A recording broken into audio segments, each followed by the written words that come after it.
Nothing survives the Atacama. In 1835, Charles Darwin crossed this desert on horseback and wrote in his journal that it was a place abandoned even by the insects. He called it a barrier far worse than any ocean, a wasteland so absolute that even the rocks seemed to be dying. Nearly 2 centuries later, NASA came to the same conclusion. When they needed terrain to simulate the surface of Mars for their rover testing programs, they did not build it in a laboratory. They came here. They came here. They came to northern Chile, because the soil of the Atacama is the closest analog to Martian regolith that exists anywhere on this planet. 1,400 kilometers of rock and dust stretch along the Chilean coast, wedged between the Andes and the Pacific. Some weather stations in this desert have never recorded a single drop of moisture, not in decades, not ever. The ground is so sterile that microbiologists have drilled 2 meters down and found 0 detectable organic life. And yet,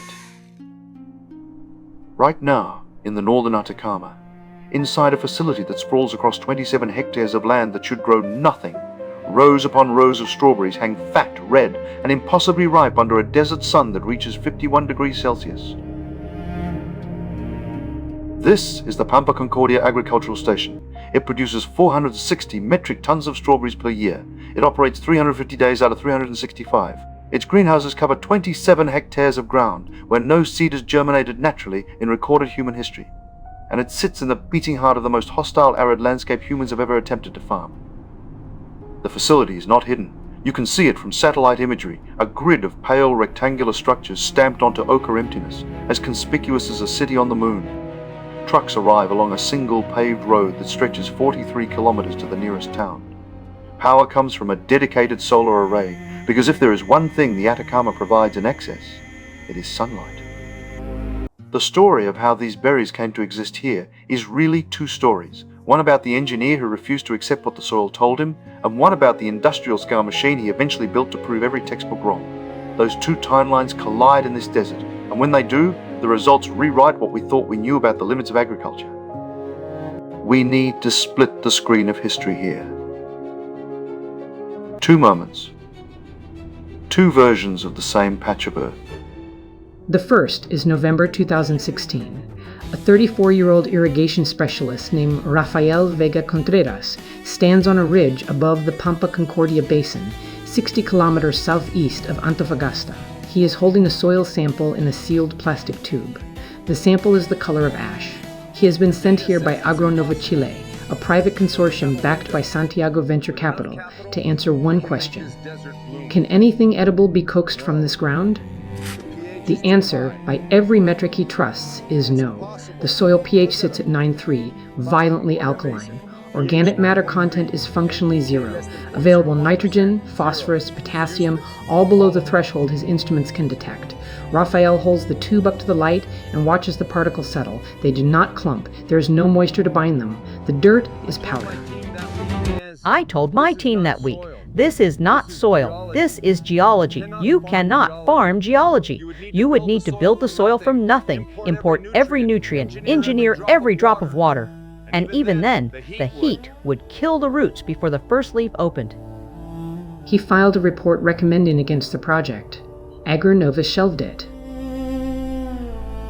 Now shift forward, the second moment, March 2024, the same ridge, the same basin below, but the basin is unrecognizable. Where Rafael once saw ash-colored emptiness stretching to the horizon without a single interruption of green, there are now 17 greenhouses stretching in parallel rows, each one 180 meters long and 12 meters wide, climate-controlled, drip-irrigated, humming with the low mechanical pulse of pumps cycling desalinated water through a closed-loop system that loses less than 3% to evaporation. Power lines run from a 12-hectare solar array on the eastern ridge, the same ridge in Krupsing, its loading dock facing the single-access road.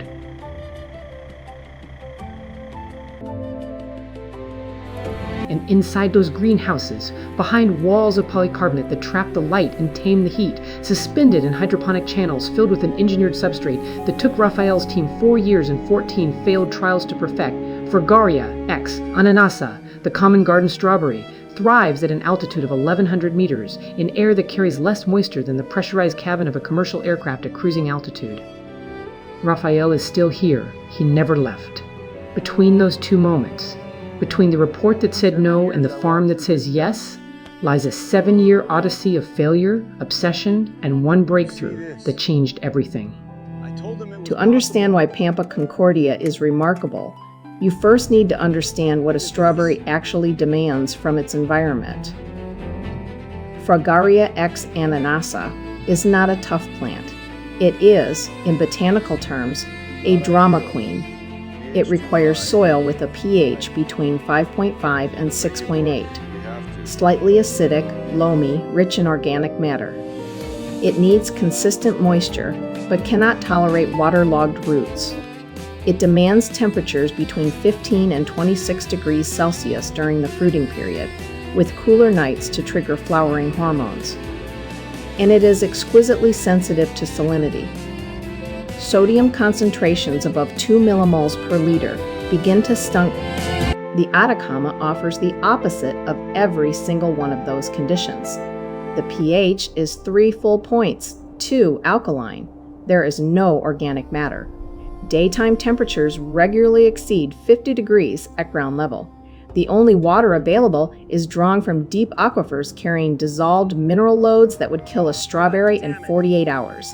And the solar radiation at this latitude and altitude is so intense that unshielded leaf tissue develops UV burn within a single afternoon. Between 2017 and 2019, Rafael's small pilot team, just 7 people working out of modified shipping containers on the site, attempted 14 separate growing trials. They tried raised beds with imported topsoil trucked in from the Copiapó Valley 300 kilometers to the south. They tried shade cloth and misting systems purchased from a supplier in Almería, Spain. They tried 6 different strawberry cultivars bred for warm climates, including the Camarosa, the San Andreas, and an experimental Israeli variety called the Desert King that had shown promise in the Negev.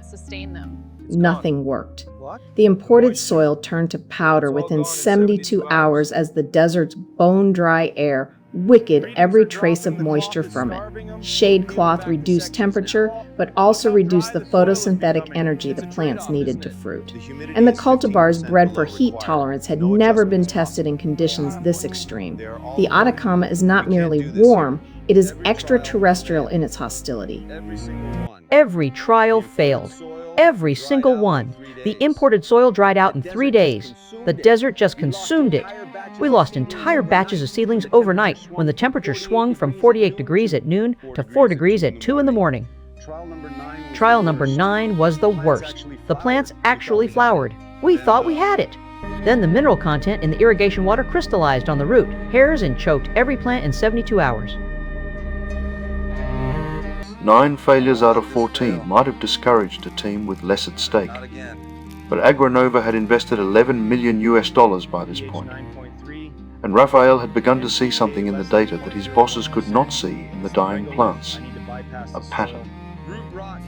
The failures were not random. They were systematic. Each one pointed to a specific variable that needed to be isolated and re-engineered. The problem was never the strawberry. The problem was the interface between the strawberry and the desert.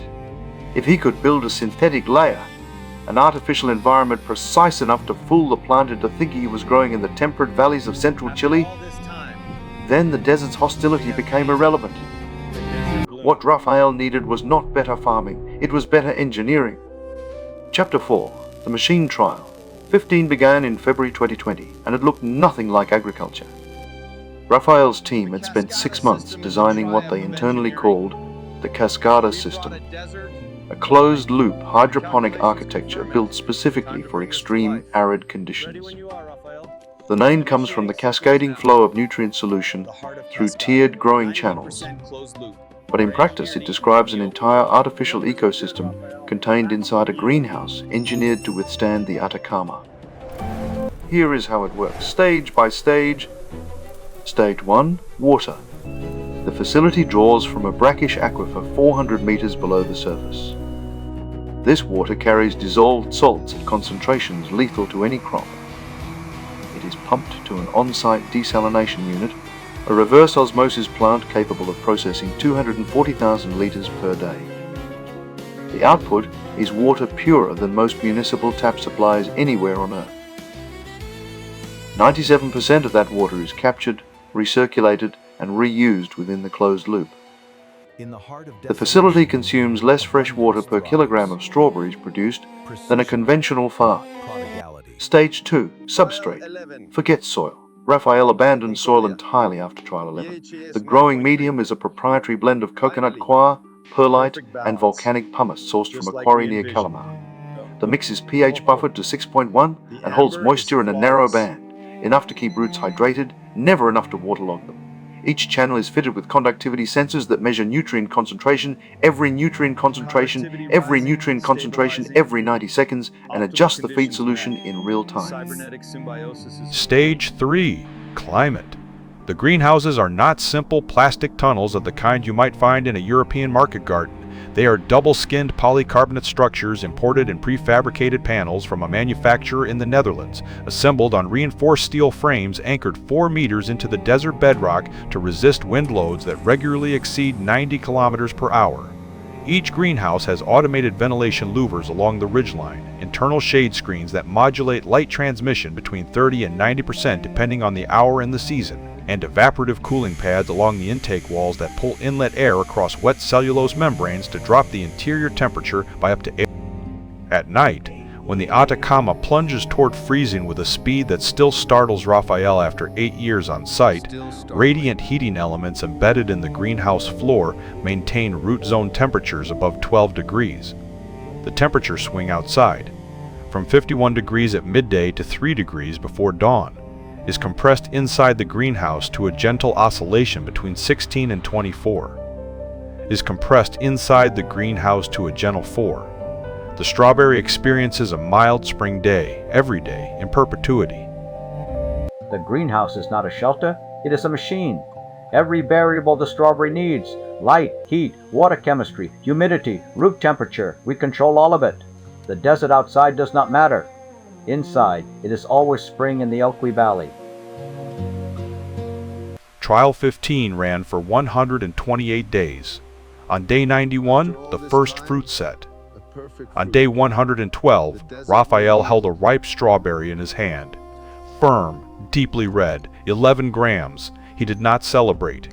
He weighed it, measured its brick sugar content at 84 degrees, logged the data, and began scaling. That single berry, grown in the driest desert on Earth, was the proof of concept that unlocked $62 million in Series B funding from 3 international agricultural investment groups. Within 18 months, construction began on the full-scale Pampa Concordia facility. Chapter 5. Harvest at Scale. Chapter 5. Stand at the southern entrance to the Pampa Concordia complex today and the scale defies comprehension. 17 greenhouses run north to south, aligned to maximize morning light exposure while minimizing the brutal afternoon solar angle. Each greenhouse contains 12-tiered hydroponic channels stacked in 3 vertical layers. The plants grow not just across the ground but upward, tripling the effective growing area per square meter. The total cultivated surface, if you laid it flat, covers the equivalent of 42 football pitches. If you laid it flat, covers the equivalent of 42 football pitches. 114 workers operate the facility in rotating shifts, 6 days a week. Most live in the town of Bacadano, 43 kilometers west, and arrive by company bus before dawn. The harvest is continuous. Strawberries ripen at different rates across the tiers, staggered by planting date and position within the greenhouse, and trained pickers move through the channels every morning, selecting fruit within a precise ripeness window, calibrated by color chart and firmness gauge. Each picker wears thin nitrile gloves and carries a padded tray designed to prevent bruising. They process between 90 and 120 kilograms per shift, their hands moving with a practiced rhythm that looks almost musical from the end of the aisle. 43th in a precise ripeness window, 43th in this window calibrated by... The berries are cooled to 4 degrees Celsius within 40 minutes of leaving the vine. They pass through an optical sorting line that rejects fruit below a minimum size of 18 millimeters, or above a Brix deviation threshold. They are then packed into modified atmosphere clamshells, sealed containers flushed with a precise carbon dioxide and nitrogen mix that extends shelf life to 14 days, without the use of any chemical preservatives. The numbers, at full operation, are staggering. 460 metric tons of strawberries per year.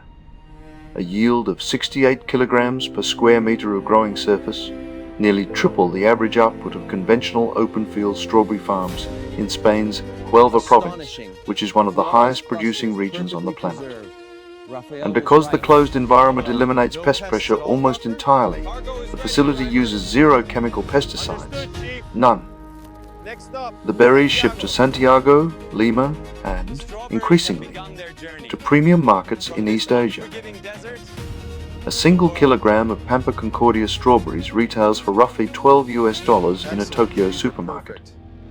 Revenue projections for 2025 exceed $43 million. But the economics only tell part of the story. What matters to soil scientists and food security analysts watching this project is the water equation. A conventional strawberry farm requires approximately 280 liters of water to produce 1 kilogram of fruit. Pampa Concordia uses 26 liters. That is a 91% reduction, achieved in the driest inhabited landscape on the continent. Achieved in the driest inhabited landscape on the continent. It recirculates. It breathes. People always ask me, does it taste different? A strawberry from the desert?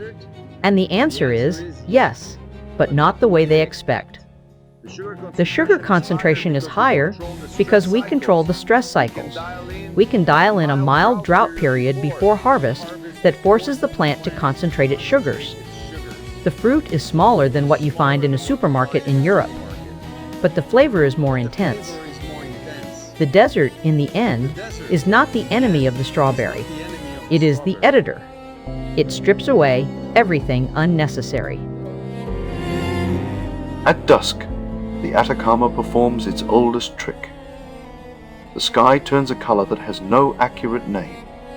Somewhere between copper and blood, a gradient that starts at the horizon and climbs until the first stars burn through it. The greenhouses catch that light along their polycarbonate skins and glow faintly, like lanterns laid across a landscape that has been empty for longer than most civilizations have existed. From the ridge where Rafael first held that tube of dead soil in 2016, you can see the entire complex now. It looks small against the desert. Everything does. AgroNova has announced plans to expand Pampa Concordia by an additional 31 hectares by 2027. They are trialling blueberries and cherry tomatoes in adjacent test structures, using modified versions of the cascada system recalibrated for each crop's specific nutrient and light demands. Two competitor firms, one Saudi-backed, one from Singapore, have purchased land in the Atacama's Salar de Punta Negra basin, 200 kilometers to the south, to build similar facilities for leafy greens, herbs and microgreens. The Chilean government's Agricultural Innovation Agency, INIA, has designated the region. Delegations have arrived from Jordan, Namibia and Western Australia to study the Pampa Concordia model. The question they carry is always the same. Can this be replicated? Can the same principles that grow strawberries in the Atacama grow wheat in the Sahara or vegetables in the Arabian, empty quarter? Rafael's answer is careful, measured and stripped of the hype that investors prefer. The technology transfers. The principles transfer. What does not transfer is the patience. We failed 14 times before it worked. Most governments and most investors do not have the stomach for 14 failures. But the desert does not care about your timeline. It demands that you learn at its pace. The desert is no longer just a barrier. It is becoming a laboratory. A place where the most extreme conditions on Earth are transformed into the most precisely controlled growing environments humans have ever engineered. The irony is almost too clean. The same emptiness that makes the Atacama deadly is what makes it useful. No pests, no competing flora, no weather to disrupt, only variables to disrupt, only variables, and variables can be controlled. Rafael still walks the greenhouses every morning before the first shift begins. He checks the nutrient feeds. He inspects the root systems through the clear-sided channels. He holds the occasional berry up to the light. the same gesture he made with that soil tube 8 years ago. Except now, instead of ash, what catches the light is red.